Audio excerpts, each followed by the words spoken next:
Hello everyone, welcome in my chemistry class. Students, last class में मैंने आपको oxidation number method से reaction को बैलेंस करना और आयन इलेक्ट्रॉन मेथड या फिर हाफ रिएक्शन मेथड से रिएक्शन बैलेंस करना सिखा दिया था। स्टूडेंट्स, आपका ये चैप्टर 75% कंप्लीट हो चुका है, लेकिन अभी भी कुछ बच्चों के जो क्वेश्चंस आंसर हैं उनमें बच्चों को प्रॉब्लम आ रही है। तो अब हम आज की क्लास में मैं आपको कुछ क्वेश्चंस आंसर कराने वाला हूं जो अब तक के हमारे पढ़े हुए सब्जेक्ट से रिलेटेड है। ठीक है ना, यानी कि अब तक हमने जो भी पढ़ा ना क्लास में इस चैप्टर के में, हम उसके क्वेश्चन आंसर करने वाले हैं। तो आज मैं आपको एनसीईआरटी के क्वेश्चन कराने वाला हूँ आपकी बुक के। तो क्वेश्चन नंबर 1 8.1 क्वेश्चन है एक्सरसाइज का। उसमें कह रहा है कि assign oxidation number two the underline element in each of the following species, यानी कि आपको कुछ दिए हुए हैं एलिमेंट तत्व जिनके नीचे अंडरलाइन दी हुई है, उनका आपको ऑक्सीडेशन नंबर निकालना है। कई बच्चों ने इस क्वेश्चन को पहले ही कर लिया था, लेकिन कई बच्चे ऐसे हैं जिन्होंने इस क्वेश्चन को नहीं किया था। तो मैं आज सारे क्वेश्चनों में से, यानी कि देखिए एक साथ तो सारे हो नहीं पाएंगे, जितने आज हमारी क्लास में हो सकते हैं हम करवाएंगे और आपको घर से करने हैं। ठीक है स्टूडेंट्स, तो मैं आपको करवा रहा हूँ 8.1 का फर्स्ट। ठीक है, मैं एक करके दिखाता हूँ, बाकी आपको करना है। जैसे मान लो आज हमारा क्वेश्चन है 8.1 और इसका मैं आपको करा रहा हूँ A फॉर एप्पल वाला, फर्स्ट वाला। इसमें दे रखा है आपको NaH2PO4। ठीक है, और इसमें P के नीचे आपको अंडरलाइन दे रखा है NaH2PO4, ये आपको गिवन है बच्चों। ठीक है, तो चलिए अब यहाँ पर हमें फास्फोरस का ऑक्सीडेशन नंबर फाइंड आउट करना है। P के नीचे अंडरलाइन है तो फास्फोरस का ऑक्सीडेशन नंबर फाइंड आउट करना है। स्टार्ट करते हैं, बड़ा ही सिंपल मेथड है। मैंने आपको बताया जिसका मुझे फाइंड आउट करना है उसका x मान लूंगा, बाकी सबका हमें पता होता है। देखिए सोडियम हेलिना की रब से फरियाद, इस वाली लाइन में आता है हेलिना, और मैंने कहा था ये फर्स्ट ग्रुप है और फर्स्ट ग्रुप की सबकी ऑक्सीडेशन नंबर कितना होता है +1। इसका मतलब सोडियम का ऑक्सीडेशन नंबर कितना होता है +1। ठीक है, फिर प्लस आपके पास हाइड्रोजन का ऑक्सीडेशन नंबर भी +1 होता है जनरली, तो 2 हाइड्रोजन है, 2 के लिए 2 हो जाएगा। फास्फोरस का ऑक्सीडेशन नंबर मुझे निकालना है, इसलिए मैं इसको x मान लूं, सबको प्लस करते हुए चलना। ऑक्सीजन का ऑक्सीडेशन नंबर जनरली -2 होता है और मेरे पास यहाँ पर 4 ऑक्सीजन है, एक का -2 होता है तो 4 को हो जाएगा -8। अब इन सब का जो टोटल आता है बच्चों वो 0 आएगा, क्योंकि इस पूरे के ऊपर कोई चार्ज नहीं है, तो इस टोटल कितना आएगा 0। तो चलिए 2 और 1 कितना हो जाएगा 3, है ना। 3 + x - 8 = 0। यहाँ पर प्लस का 3 है, माइनस का 8 है, तो x - का 5 = 0 और x बराबर आपके पास आ जाएगा +5। तो आपका आंसर हो जाएगा बच्चों P का ऑक्सीडेशन नंबर, P का यानी कि फास्फोरस का ऑक्सीकरण अंक कितना होगा +5। यह आपका पहले क्वेश्चन का आंसर है। तो बच्चों इसी तरह 8.1 के आपको सारे क्वेश्चन करने हैं। अब जो मैं कहता जाऊं आपको करना ही करना होगा बच्चों। अगर समझ में नहीं आया तो उसको दोबारा समझ लीजिए। जिसका पता नहीं होता है उसका हम x मान लेते हैं और जिनका बाकी का हमें पता होता है। अब आप कई बच्चे ऐसे हैं जिनको बाकी का भी पता नहीं है, तो मैं आपको बता दूं कि मैंने आपको रूल्स बताए थे ऑक्सीडेशन नंबर फाइंड आउट करने के रूल्स। उन रूल्स को ध्यान से पढ़ो, ध्यान से लर्न करो, आपको इस क्वेश्चन का आंसर निकालते हुए ज्यादा वक्त नहीं लगेगा अगर आपको वो रूल्स याद हैं तो। ठीक है स्टूडेंट्स, इसी का मैं एक और कर देता हूँ। कई बच्चों को प्रॉब्लम आ रही होगी कि सर इसका H वाला करके दिखा दो, तो चलिए हम इसका H कर देते हैं। देखिए इसका H 8.1 का वो कह रहा है KAlSO4 का होल ट्वाइस, ठीक है, .12H2O, ये आपके पास पूरा है। और इसमें हमें निकालना है बच्चों सल्फर का। इसमें हमें किसका निकालना है सल्फर का। तो अगर हम इसको गौर से देखें तो ये एक सल्फेट आयन है और कुछ भी नहीं है, तो इसको इसके आयनिक फॉर्म में लिख के भी आप इसका ऑक्सीडेशन नंबर फाइंड आउट कर सकते हो। ठीक है, तो हम सब जानते हैं कि इसका ऑक्सीडेशन नंबर कितना निकलेगा। देखो KAlSO4 का होल ट्वाइस। देखो अगर मैं बात करूं KaSO4 सल्फेट होता है और हम सब जानते हैं सल्फेट का जो पूरे का ऑक्सीडेशन नंबर होता है वो होता है -2। ये आपको याद रखना है। सल्फेट का पूरे का ऑक्सीडेशन नंबर कितना होता है -2। तो हम इस सब का कोई ध्यान नहीं देंगे, हमें सल्फर निकालना है और सल्फर में सल्फेट दिया हुआ है तो इजीली आप निकाल सकते हो बच्चों -2, इजीली निकाल सकते हो। ठीक है, तो चलिए मैं आपको बता देता हूं सल्फर का, ठीक है, कैसे निकालते हैं। तो इसमें से पहले सल्फेट आयन को बाहर निकाल लो तो हम इजीली इसका निकाल सकते हैं। तो ये आपका x हो गया, इसका आपका -8 हो गया, इधर -2 आ जाएगा तो x इज इक्वल टू -8 हो जाएगा +8 हो जाएगा तो -2 +8 इज इक्वल टू +6। ठीक है, या फिर सल्फेट आयन H2SO4 से बनता है सल्फेट आयन। सल्फेट आयन का फॉर्मूला क्या होता है, देखो फॉर्मूले से निकाल सकते हैं, ये मैंने आपको सिखाया भी था। This is the sulphate ion, H2SO4 से बनता है। ठीक है, ये है आपका सल्फेट आयन SO4-2, इस तरीके से होता है, यानी कि इसका -1 पहले से ही है। तो बच्चों अब ये वाला बॉन्ड टूटेगा, है ना, तो इसका -1 और इसका +1, ठीक है, -1 पहले से ये वाला बॉन्ड ब्रेक होगा, +1 -1 दो गए, इधर से ये वाला बॉन्ड ब्रेक करो +2, इधर से ये वाला बॉन्ड ब्रेक करो +2, इधर -2, इसका भी -2। तो टोटल सल्फर का कितना होगा बच्चों, सल्फर का हो गया 2 2 4 2 6, यानी कि आपका टोटल सल्फर का हो गया +6। और सल्फर हमारा +6 से ज्यादा ऑक्सीडेशन नंबर शो नहीं करता है। तो आपका H वाले में जो आपका लास्ट का है इसी का 8.1 का, उसमें सल्फेट आयन दिया हुआ है और सल्फेट आयन में सल्फर का पूछा है, तो इतना दिमाग लगाने की आवश्यकता नहीं है, आप डायरेक्ट यहाँ से निकाल सकते हो। ठीक है स्टूडेंट्स, तो ये रहा आपका सल्फर का। तो इस तरीके से आपको क्वेश्चन नंबर 8.1 कंप्लीट करना है। क्वेश्चन नंबर 8.2, अब हम पढ़ते हैं क्वेश्चन नंबर 8.2। क्वेश्चन नंबर 8.2 क्या कहता है question number 8.2? What are the oxidation number of the underlying element in each of the following? How do you rationalize your result? देखिए इसमें आपको जो भी दिया हुआ है उसका अंडरलाइन दिया हुआ है, उसका हमें ऑक्सीडेशन नंबर निकालना है, बस क्वेश्चन यही है। और वैसे तो देखा जाए तो ये स्ट्रक्चर बेसिस ऑक्सीडेशन नंबर है, यानी कि हमें स्ट्रक्चर से पता लगाना है कि इसका ऑक्सीडेशन नंबर क्या होगा। तो चलिए मैं आपको बता देता हूँ। देखिए सबसे पहले जिनकी स्ट्रक्चर हमें पता नहीं है उनका ऑक्सीडेशन नंबर हम हमारे मेथड से निकाल लेंगे। ठीक है, तो चलिए स्टार्ट करते हैं। पोटेशियम आयोडाइड Ki3, पहले तो हम इसका निकालते हैं, है ना, Ki3 में आयोडीन का निकालना है। तो पोटेशियम का +1 हो गया, पहले हमारे मेथड से ले लेते हैं, और इसका हो जाएगा oxygen number of the underline element each of the following and how do you rationalize your result. तो यहाँ पर हमें आयोडीन का निकालना है। देखिए होता क्या है, कभी कभी ऑक्सीडेशन नंबर जो है वो फ्रैक्शनल भी आ जाता है। ठीक है, तो ये क्वेश्चन हम आपको बच्चों अभी हमने आपको पढ़ाया नहीं है, इसलिए हम आपको ये अभी बताएंगे नहीं। फ्रैक्शनल ऑक्सीडेशन नंबर आता है अकॉर्डिंग टू स्ट्रक्चर्स। तो एक काम करते हैं, इस वाले क्वेश्चन को हम आपको आपकी क्लास में सोल्व करवाएंगे। ठीक है, क्वेश्चन नंबर 8.3 कर लेते हैं। तो आपको देख लेते हैं, justify that the following reaction are redox reaction. आपको बताना है कि जो रिएक्शन दी गई है वो एक रेडॉक्स रिएक्शन है। तो 8.3 आपको करना है, 8.2 रहने देना है, 8.3 आपको करना है। 8.3 ये आप कर सकते हो, ये मैंने करा दिया। पहला एग्जांपल बता देता हूं मैं आपको, जैसे CuO कॉपर ऑक्साइड, ये रिएक्शन करता है H2 से और बनाता है आपका Cu प्लस H2, ये बनाता है। तो बच्चों ध्यान देंगे अच्छी तरीके से, copper oxide H2 copper H2। सबसे पहले यहाँ पर हाइड्रोजन 0 में है, यहाँ हाइड्रोजन +1 में है।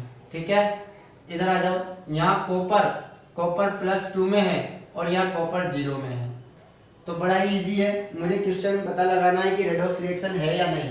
तो सबसे पहले मैं इनके ऑक्सीडेशन नंबर इनके ऊपर लिख लूँ और इजीली बता सकता हूँ कि +2 से 0 में जा रहा है, it means copper oxide copper में रिड्यूस हो रहा है, इसका हो गया रिडक्शन। ठीक है ना, यानी कि अपचयन। हाइड्रोजन 0 से +1 में जा रहा है तो H2 का हो गया ऑक्सीडेशन, यानी कि ऑक्सीकरण। तो आते हैं ये अभिक्रिया एक, इसमें देखो उपयुक्त अभिक्रिया में कॉपर ऑक्साइड का अपचयन कॉपर में हो जाता है, जबकि H2 का ऑक्सीकरण H2O बना लेता है। इसलिए हम कह सकते हैं कि यह अभिक्रिया रेडॉक्स अभिक्रिया होगी। ठीक है। इस तरह आपको अपने क्वेश्चन को जस्टिफाई करना है। क्वेश्चन नंबर इसी का अगर हम बात करें, इसी का एक ये है, बाकी आपको करने हैं ABCD इस तरह निकाल लेना आप सबके। Question number 8.4 fluorine react with ice and result in the chain justified this is that is the reaction is redox reaction. एक रिएक्शन आपको दे रखी है क्वेश्चन नंबर 8.4 में आपको एक रिएक्शन दे रखी है फ्लोरीन की कि वो H2O के साथ फ्लोरीन रिएक्शन करता है और आपका बनाता है HF, साथ में बनाता है HOF। अब आपको बताना है कि ये रिएक्शन रेडॉक्स रिएक्शन है या नहीं। तो आपको बच्चों मैं आपको बता दूं, रिएक्शन को रेडॉक्स पता करने के लिए हमें ये पता होना चाहिए ऑक्सीडेशन नंबर में चेंज आ रहा है या नहीं आ रहा। सबसे पहले यहाँ हाइड्रोजन की बात करें, हाइड्रोजन यहाँ भी +1 में होता है, यहाँ भी +1 में होता है, तो हाइड्रोजन का नो चेंज। तो ऑक्सीजन का तो हो सकता है ना, ऑक्सीजन यहाँ पर -2 में है, फ्लोरीन यहाँ पर 0 में है, फ्लोरीन यहाँ पर -1 में है, फ्लोरीन यहाँ पर -1 में है, क्योंकि फ्लोरीन कभी अपनी ऑक्सीडेशन नंबर को चेंज नहीं करता, हमेशा माइनस में रहता है वो। तो फ्लोरीन का यहाँ भी -1 है, यहाँ भी -1 है। ऑक्सीजन पे आ जाओ, ऑक्सीजन यहाँ -1 में है, यहाँ ऑक्सीजन आपका किस में आएगा, देखो +1 +x और +1 +x और -1, ये क्या हो गया यहाँ। तो अब देखो यानी कि x 0 में आ रहा है, x 0 में आ रहा है नहीं। इस रिएक्शन के अंदर ऑक्सीजन का जो ऑक्सीडेशन नंबर होगा बच्चों वो पॉजिटिव होगा। कैसा होगा, वो पॉजिटिव होगा। ऑक्सीजन फ्लोरीन के साथ जब भी बनाता है तो वो, अब इस रिएक्शन से हम ऐसे पता नहीं लगा सकते, यहाँ आपको लिखना पड़ेगा कि जब भी ऑक्सीजन जो होता है वो फ्लोरीन के साथ फ्लोराइड बनाता है, ठीक है, तो उसका ऑक्सीडेशन नंबर पॉजिटिव में आता है। तो 100% यहाँ पर ऑक्सीजन का ऑक्सीडेशन नंबर किस में होगा, प्लस में होगा। ऑक्सीजन का ऑक्सीडेशन नंबर यहाँ पर किस में होगा, प्लस में होगा, ठीक है। ऑक्सीजन का ऑक्सीडेशन नंबर जब यहाँ प्लस में है, ठीक है, और यहाँ ऑक्सीजन -2 में है, तो -2 से +2 में जा रहा है, -2 से +2 में जा रहा है, ठीक है, तो ये +2 जाएगा। तो ऑक्सीजन -2 से +2 में जा रहा है या प्लस में जा रहा है, तो एक तरीके से हम यह कह सकते हैं, हमें मालूम नहीं है कितने में जा रहा है, ये मान के चलो आप तो, लेकिन माइनस से प्लस में जा रहा है, ऑक्सीडेशन नंबर इंक्रीज हो रहा है और फ्लोरीन का ऑक्सीडेशन नंबर डिक्रीज हो रहा है। तो यहाँ इनका तो हो रहा है रिडक्शन, ठीक है, और इसका हो रहा है ऑक्सीडेशन, तो इसलिए ये रिएक्शन क्या होगी, एक रेडॉक्स रिएक्शन होगी। इस बात का आपको ध्यान रखना। अंडरस्टैंड स्टूडेंट, वापस सुन लीजिए। वाटर के अंदर आप कैसे इस रिएक्शन को जस्टिफाई करोगे। देखिए वाटर में ऑक्सीजन का ऑक्सीडेशन नंबर -2 होता है, या ऋणात्मक होता है, नेगेटिव होता है, आप लिख सकते हो। जबकि फ्लोरीन के साथ जब ऑक्सीजन कंपाउंड बनाता है तो वो पॉजिटिव ऑक्सीडेशन नंबर शो करता है। It means we can say that कि ऑक्सीजन जो है वो नेगेटिव टू पॉजिटिव जा रहा है, इट मींस उसके ऑक्सीडेशन नंबर में इंक्रीज हो रहा है, जबकि फ्लोरीन का ऑक्सीडेशन नंबर 0 से -1 में जा रहा है, अतः डिक्रीज हो रहा है। फ्लोरीन का ऑक्सीडेशन नंबर क्या हो रहा है, डिक्रीज हो रहा है। इसलिए वी कैन से दैट कि फ्लोरीन रिड्यूस हो रहा है और ऑक्सीजन का ऑक्सीडेशन हो रहा है। अंडरस्टैंड। तो इस रिएक्शन को हम क्या कह सकते हैं, रेडॉक्स रिएक्शन कह सकते हैं। तो बच्चों आपका एग्जाम्पल नंबर 8.4 भी इस तरीके से हो गया है। अब है एग्जाम्पल नंबर 8.5। यहाँ आपको कुछ स्ट्रक्चर दे रखी है, कुछ फॉर्मूले दे रखे हैं। H2SO5, इसके अंदर सल्फर का ऑक्सीडेशन नंबर निकालना है आपका। यहाँ सल्फर का ऑक्सीडेशन नंबर कुछ भी आए, अगर +6 से ज्यादा आता है तो ध्यान रखना सल्फर का मैक्सिमम ऑक्सीडेशन नंबर +6 होता है, इससे ज्यादा नहीं होता। तो अगर आपका मैक्सिमम 7, 8 अगर आ रहा होगा तो आपको ध्यान रखना है उसका मैक्सिमम ऑक्सीडेशन नंबर कितना होता है, केवल +6 होता है। तो आपको फाइनल आंसर लिखना है +6, ठीक है। दूसरा है Cr2O7-2, ये तो हम पहले भी कर चुके हैं, इसमें क्रोमियम +6 में जाता है। और NO3- इसमें भी अपन देख सकते हैं नाइट्रोजन अपना मैक्सिमम ऑक्सीडेशन नंबर +5 कर सकता है, इससे ज्यादा नहीं कर सकता। तो इस चीज का आपको ध्यान रखना है। तो क्वेश्चन नंबर 8.5 में मैंने आपको आंसर बता दिया है। Sulphur maximum +6, chromium maximum +6, nitrogen maximum +5, इससे ज्यादा किसी का भी ऑक्सीडेशन नंबर नहीं होता है इसमें, ठीक है। क्वेश्चन नंबर 8.6 में आपको फॉर्मूले बनाने हैं। जैसे यहाँ लिखा हुआ है मरकरी सेकंड क्लोराइड, तो आपको वो फॉर्मूला बनाना है जिसमें मरकरी का ऑक्सीडेशन नंबर सेकंड हो, दो हो, प्लस का 2 हो। तो मरकरी का फॉर्मूला होता है Hg और क्लोराइड के अंदर हम Cl लगाएंगे। लेकिन अगर मैं HgCl लिखता हूँ तो ये +1 और ये -1 में होता है, लेकिन मुझे ये +2 में करना है, इसलिए मुझे यहाँ पर क्या लगाना पड़ेगा, 2 लगाना पड़ेगा। तो आपके पास पहले का फॉर्मूला हो जाएगा HgCl2। अब यहाँ मरकरी का निकाल के देख लो आप, मरकरी के ऊपर आ जाएगा +2 और क्लोरीन का हो जाएगा -1 oxidation number. Nickel second sulphate, nickel second sulphate, तो सल्फेट NiSO4, SO4 का -2 होता है, ठीक है। तो इसका कितना हो जाएगा, +2 हो जाएगा। क्लियर है बच्चों? तो ये आपका बन जाएगा NiSO4। यहाँ पर निकल जो है वो किस में आ जाएगा, +2 में आ जाएगा। This is the NiSO4। अगला है tin oxide, tin oxide, tin SN को बोलते हैं ना, SN को टिन बोलते हैं। अब इसका SN ऑक्साइड, और ऑक्साइड भी आपका कैसा होना चाहिए, यानी कि टिन का ऑक्सीडेशन नंबर, तो SnO2 लिख दे हम। तो देखो यहाँ पर x -4 = 0, तो x = +4, तो यहाँ पर Sn का आ जाएगा +4, तो तीसरे का SnO2 आ जाएगा। थेलियम सल्फेट, थेलियम सल्फेट, यहाँ पर थेलियम का +1 आना चाहिए, ठीक है। थेलियम को कितना आना चाहिए, +1, तो TS2 यहाँ आ जाएगा SO4, ठीक है। तो यहाँ पर SO4 का 1 है, तो थेलियम +1 में आ जाएगा और SO4 जो है वो -2 में चला जाएगा। तो this formula is thallium sulphate. Iron third sulphate, iron third sulphate, iron third sulphate, iron का 3 आना चाहिए, तो SO4 का होल थ्राइस। जब यहाँ से निकालोगे Fe2 SO4 का होल थ्राइस, जब इसको रेशनलाइज करोगे, इसको आयोनाइज करोगे, तो Fe के ऊपर तो +3 आएगा और SO4 के ऊपर -2 आएगा। तो यहाँ पर आयरन का आपके पास +3 निकलता है। इसी के बाद क्रोमियम थर्ड ऑक्साइड, देखिए क्रोमियम थर्ड ऑक्साइड CrO3, हमें क्रोमियम थर्ड बनाना है। तो अगर मैं क्रोमियम थर्ड बनाऊंगा, अगर मैं CrO3 -2 लिखता हूं, तो आपके पास कितना आता है, x -6 = -2। तो यहाँ तो आपके पास x +4 आता है, लेकिन हमें तो 3 बनाना है, तो CrO4 लिख देते हैं अगर हम यहाँ, ठीक है, CrO4-, ठीक है। तो क्रोमियम आपके पास थर्ड निकल जाएगा, क्रोमियम थर्ड ऑक्साइड, आप इसको लिख सकते हो। देखिए कैसे आ जाएगा क्रोमियम थर्ड, Cr का x मान लिया, -8 = -2, x +8 -2, x +6।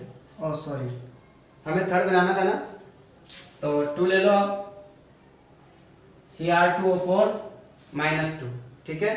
अब हो जाएगा, अब करके देखो, this is 2x 2x 2x, तो आपके पास x कितना आ जाएगा, +3, तो Cr2O4 -2। तो इस तरीके से 8.6 तक आपको स्टूडेंट्स करने हैं, और साथ ही रिएक्शन बैलेंसिंग एग्जाम्पल नंबर 8.18 और 8.19 वो मैं आपको कल समझा चुका हूँ। आपको 8.18 एग्जाम्पल करना है और 8.19 करना है एक्सरसाइज का क्वेश्चन, ठीक है। इसके आपको रिएक्शन को बैलेंस करना है, वो मैंने आपको सिखा दिया था लास्ट क्लास में। तो स्टूडेंट्स आज की क्लास केवल क्वेश्चन आंसर की क्लास थी, इसलिए आपको ध्यान से क्वेश्चन आंसर करने हैं अपनी नोटबुक में, अपनी फेयर कॉपी में, ठीक है। और फिर भी अगर कोई समझ में नहीं आता है तो डोंट यू वरी, हम जब भी ऑफलाइन क्लास लेंगे आपको उनके सॉल्यूशन बता देंगे। थैंक यू सो मच, मिलते हैं नेक्स्ट क्लास में। Goodbye and take care.